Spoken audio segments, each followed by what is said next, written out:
Hello दोस्तों, स्वागत है आपका हमारे यूट्यूब चैनल कॉमिक फैन पर। चलिए दोस्तों शुरू करते हैं आतंककर्ता नागराज की जर्मनी सीरीज की दूसरी कॉमिक्स न्यू वर्ल्ड ऑर्डर। इससे पहले की कॉमिक्स की कहानी आप ऑर्डर ऑफ बेबल कॉमिक्स में पढ़ चुके हैं।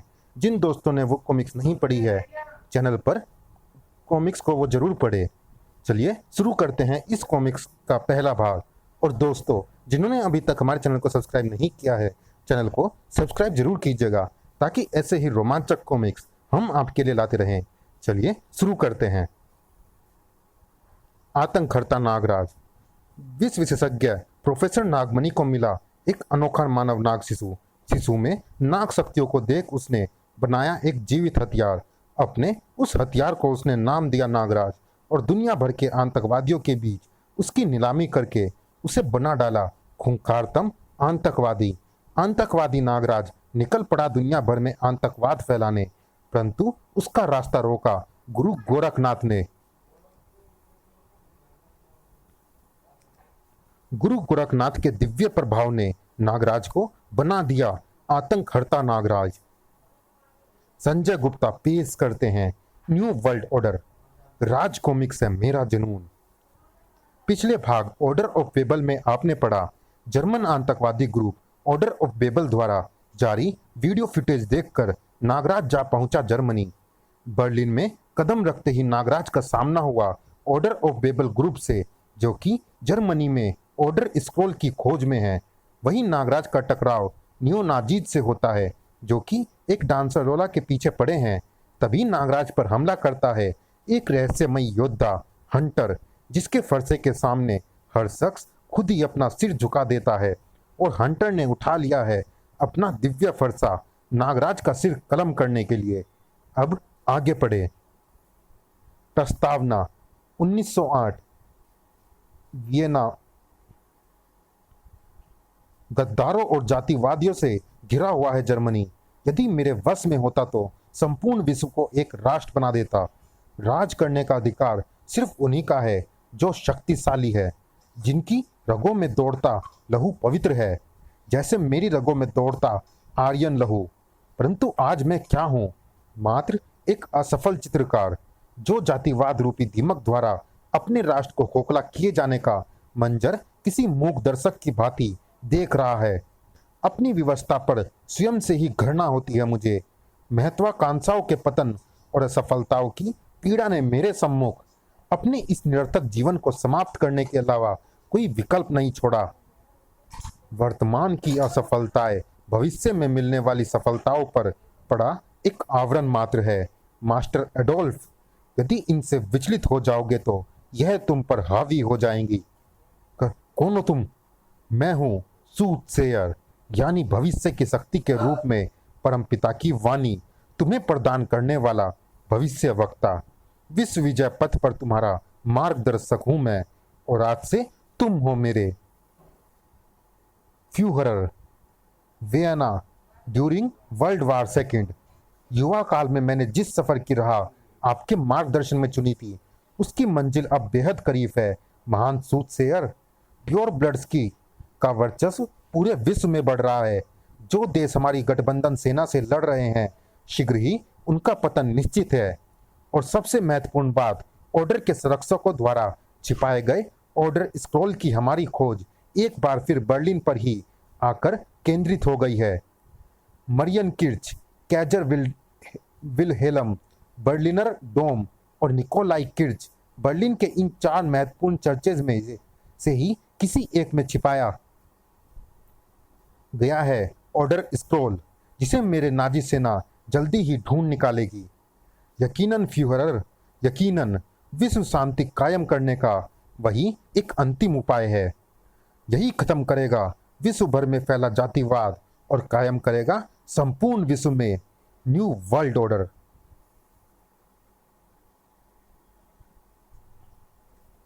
Marrion Kirch, Saint Mary church, city centre, Berlin now. Damn it, मुझे पूरी उम्मीद थी कि हमें यहाँ ऑर्डर स्क्रॉल मिल जाएगा, लेकिन यहाँ भी असफलता हाथ लगी।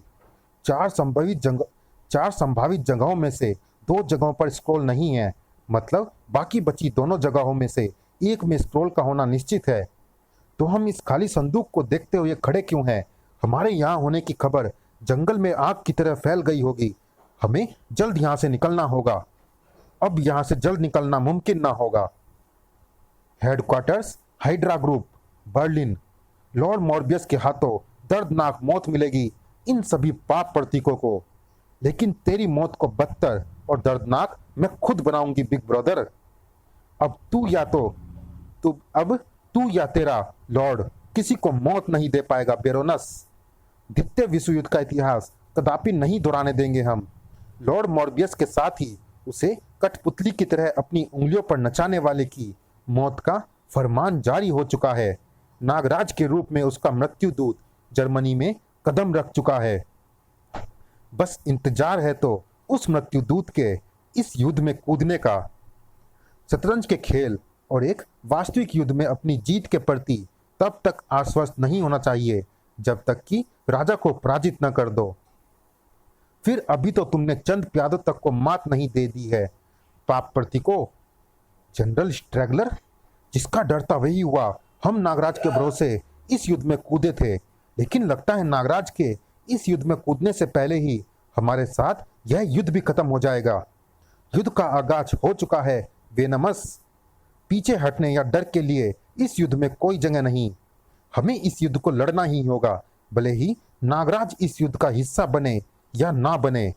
वैसे भी नागराज इस वक्त कहाँ है, किस हाल में है, कोई नहीं जानता। अपने इष्ट देव को याद कर ले नागमानव। टनाक।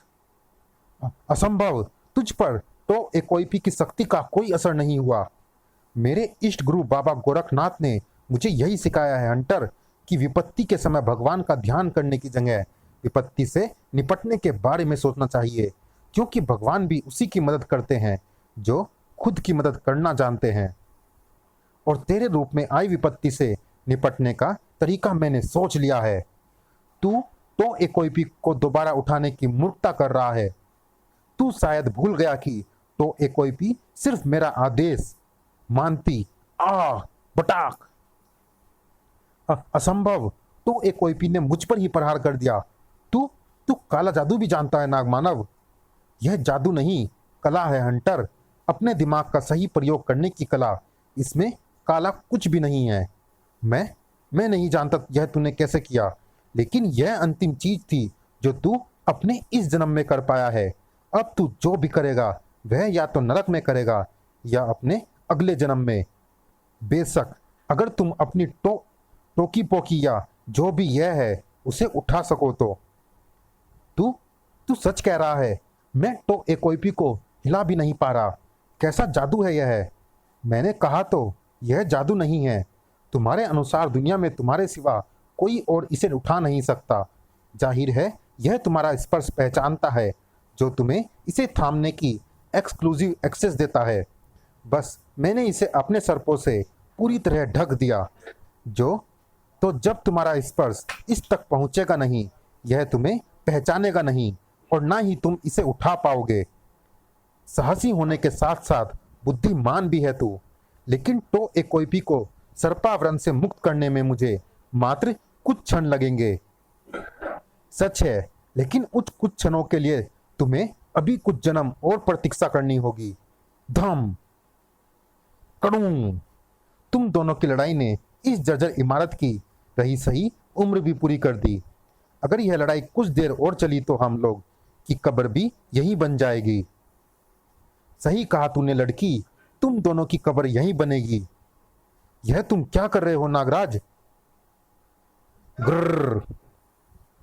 क्राम, मेरा घर, यह तुमने क्या किया नागराज? अब इस इमारत को गिरने से कोई नहीं रोक सकता। हंटर से बच भी गए तो इस इमारत के मलबे के नीचे दबकर मरना निश्चित है। नागराज के होते हुए फिलहाल यह संभव नहीं। कर्र डाक। तुम ठीक हो लोला? मेरा घर, मुझे अफसोस है मेरी वजह से तुम्हें घर से बेघर होना पड़ा। फिलहाल तुम्हारी रहने की समस्या का हल है मेरे पास। तुम मेरे होटल रूम में रह सकती हो। नागनाथ और नागानंद की निगरानी में तुम नियो नाजियों से सुरक्षित रहोगी। अभी इसके अलावा कोई चारा है भी नहीं मेरे पास। ओह, मुझे दो जगहों से सर्प संकेत प्राप्त हो रहे हैं। एक मेरे जासूस सर्पों द्वारा भेजे जा रहे हैं और दूसरे संकेत टूट टूट कर दूसरे संकेत आना बंद हो गए। लेकिन मेरे सर्पों द्वारा भेजे गए संकेत और तीव्र हो रहे हैं। मुझे फौरन वहां पहुंचना होगा। ग्रर, या तू मुझसे बचकर नहीं जा सकता नाग मानव। तेरा मरना अब और भी ज्यादा जरूरी हो गया है, क्योंकि तू ही है मेरे स्वर्ग जाने की सीढ़ी। Marrion Kirch, Saint Mary church, तुम लोग फंस चुके हो। यहां से बचकर जाने का कोई रास्ता नहीं है। बिना कोई चालाकी किए बाहर आ जाओ और आत्मसमर्पण कर दो। जरा सी हरकत और यहां मौजूद हर एक बंदूक का सारा बारूद तुम लोगों के शरीर में ट्रांसफर कर दिया जाएगा। बेवजह इतना लंबा डायलॉग मारकर पका दिया। सीधा सा फ्रीज या डोंट मूव भी कहता तो चल जाता। हर कोई हीरो बनना चाहता है। सारा फिल्म देखने का असर है। पता नहीं मैं फिल्में नहीं देखती। बहुत अच्छा करती हो, मैं भी नहीं देखता। लेकिन अब जो होने वाला है वो किसी फिल्मी सीन से कम नहीं होगा। क्विक, हिरासत में ले लो इन्हें। हम तैयार हैं, पर एक दिक्कत है। हमें हिरासत में लेगा कौन? क्योंकि बाम बूम, तुम में से कोई भी हमें हिरासत में लेने लायक रहेगा नहीं। समायरा, हमारे यहां से निकलने का इंतजाम करो। Quick, on it. ओ नहीं, यह लोग मुझे ब्लैक बर्ड तक पहुंचने नहीं देंगे। लेकिन अगर मैं ब्लैक बर्ड तक नहीं पहुंच सकती तो ब्लैक बर्ड को मेरे पास आना होगा। क्लिक, शूश, कम ऑन, क्विक, हमारी सवारी आ गई है। हमें बेवजह लड़ाई में अपना समय व्यर्थ नहीं करना। कृति के कई रूप होते हैं। एक रूप है वन, जिसका रक्षक है भेड़िया। दूसरा रूप है सागर, जिसका रक्षक है सागर पुत्र। लेकिन आज दोनों रक्षकों में छिड़ गया है मृत्यु का संग्राम, और इस संग्राम का कारण है जल जीवनी। राज कॉमिक्स में भेड़िया का रोमांचक comics will be uploaded soon. Raj comics परिवार मना रहा है सभी सुपर हीरोज के साथ सर्वनायक वर्ष 2012 will be uploaded soon. Damn it, अभी हमारा और समय व्यर्थ होने वाला है। जर्मन एयरफोर्स के कॉम्बैटिंग जेट्स हमारे पीछे लग गए हैं। Boom boom, great. अब इनका इरादा सिर्फ हमारा पीछा करना नहीं, बल्कि हमसे हमेशा के लिए पीछा छुड़ाने का है। इत्तेफाक की बात है, मेरा इरादा भी कुछ ऐसा ही है। बूम बूम, बड़ाम। अब तुम लोग ब्लैक बर्ड का कमाल देखो। यह जैमिंग रेज इन जेट्स के सारे कंप्यूटराइज्ड मैकेनिज्म को जाम कर देगी, और उसके बाद इनसे हमेशा के लिए पीछा छुड़ाना बस एक क्लिक का काम है। Boom boom boom, boom boom boom boom. Tiger 2 alpha, क्या आप हमें सुन सकते हैं? दुश्मन ने हम पर हमला कर दिया है। मैं जेट का सारा मैकेनिज्म जाम हो गया है। जेट मेरे कंट्रोल से बाहर हो चुका है। मेरे सभी साथियों का भी यही हाल है। ना मैं प्लेन को 1 इंच भी हिला पा रहा हूँ, ना इजेक्ट हो पा रहा हूँ। बैकअप भेजो। ओ नहीं, दुश्मन की मिसाइल हमसे टकराने ही वाली है। मुझे ऐसा लगा जैसे जेट की छत से कुछ टकराया हो, और उन अजीब सी रस्सियों ने मिसाइल्स को जर्मन जेट से टकराने से रोक लिया। इन रस्सियों को पहचानती हूं मैं। यह सर्प रस्सियां हैं, और बर्लिन में इन रस्सियों का इस्तेमाल करने वाला शख्स नागराज ही हो सकता है। नागराज से जल्द ही पीछा न छुड़ाया तो हमारी मुश्किलें और बढ़ने वाली है। तुम जेट को ऑपरेट करने पर ध्यान दो। नागराज को मैं संभालता हूं। विश्व में पाई जाने वाली हर युद्ध कला में पारंगत तुझे विश्व के महानतम योद्धा की उपाधि दी जाती है नागराज, और मेरे जानकारों भी मुझे यही उपाधि देते हैं।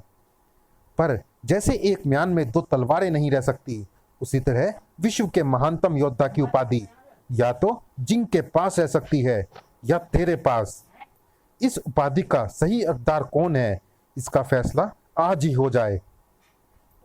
नागराज शक्ति प्रदर्शन या प्रतिस्पर्धा हेतु कभी ध्वनि नहीं करता जिंग, फिर भी तुझे तेरे वार का करारा जवाब देना नागराज का फर्ज बनता है। ये कितनी उत्कृष्ट श्रेणी का फाइटर है। ये उड़ते हुए जेट पर इसके कुंग फू मूव्स साबित कर रहे हैं। यहां इससे मुकाबला करना आसान ना होगा। साइन, टाक, बड़ाम, ताड़ तड़ाक ठक। तू एक काबिल योद्धा है जिंग, लेकिन किसी भी कला का गलत प्रयोजन से किया गया प्रयोग उस कला का अपमान है। बटाक। मुझे अफसोस है, पर तेरे जैसे योद्धा का जीवित रहना मानवों के हित में नहीं है, इसलिए तुझे मरना। उफ नहीं। फिर वही एहसास, फिर वही पीड़ा, और बोझिल हो रही हैं। मैं अपने आप को संभाल। तड़ाक। तू वाकई महान योद्धा है नागराज, लेकिन जिंग महानतम है। ऑर्डर ऑफ बेबेल की राह का सबसे बड़ा रोड़ा आज मैंने निकाल दिया। नागराज, होश में आओ नागराज, अपने आप को संभालो। तुम कई सौ फीट से नीचे गिर रहे हो। छोड़ांगी की आवाज मेरे कानों में पड़ रही है, लेकिन दिमाग इसकी कोई प्रतिक्रिया नहीं दे रहा। शून्य में जाता हुआ दिमाग शरीर को किसी भी तरह का आदेश देने से इनकार कर रहा है। मुझे माफ करना नागराज, पर तुम्हें होश में लाने का कोई और तरीका मुझे सूझ नहीं रहा। छोड़ांगी के सूलों के शरीर में पैवस्त होने की पीड़ा को महसूस तो कर पा रहा हूं मैं, लेकिन यह पीड़ा भी मुझे इस स्थिति से बाहर लाने में अक्षम है। होश में आओ नागराज, नहीं तो उस टावर से टकराकर तुम्हारा शरीर तरबूज की तरह खील खील हो जाएगा। अपने सर्पों को आदेश दो नागराज, या फिर शीतनाग को आदेश दो। छोड़ांगी के अलावा कोई और सर्प मेरी इच्छा के विपरीत शरीर से बाहर नहीं आ सकता, लेकिन किसी और को आदेश देने के लिए मेरा मस्तिष्क स्थिर नहीं है। लेकिन छोड़ांगी की आवाज रूप में मस्तिष्क अप्रत्यक्ष रूप में शीतनाग को आदेश दे रहा है। आदेश मिलने के बाद शीतनाग को क्या करना है, शायद शीतनाग को बताने की जरूरत नहीं है। चलिए दोस्तों, इस भाग में इतना ही। ये रोमांचक कॉमिक जारी है अगले भाग में भी। मिलते हैं इसी कॉमिक्स के अगले भाग में। तब तक के लिए धन्यवाद।